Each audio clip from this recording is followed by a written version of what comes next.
Idinimanda ng GMA Network ng kasong estafa ang mga opisyal ng Television and Production Exponents Incorporated o TAPE dahil sa umano'y misappropriation of funds na halos 38 million pesos.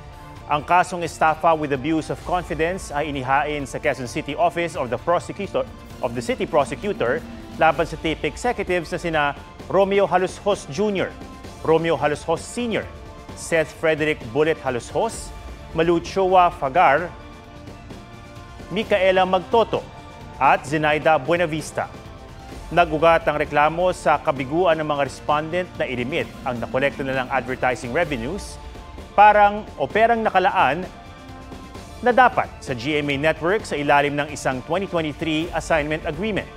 Ayon sa GMA Network, nilabag ng TAPE ang kasunduan ng gamitin nito ang pera para sa kanilang operational expenses sa halip na i-transfer sa GMA. Dagdag ng GMA Network, nagsampa ito ng kaso para panagutin ng mga opisyal at para mabawi ang misappropriated amount. Sinusubukan pa namin kunan ng pahayagang TAPE Incorporated. Huwag magpahuli sa mga balitang dapat niyong malaman. Mag-subscribe na sa GMA Integrated News sa YouTube.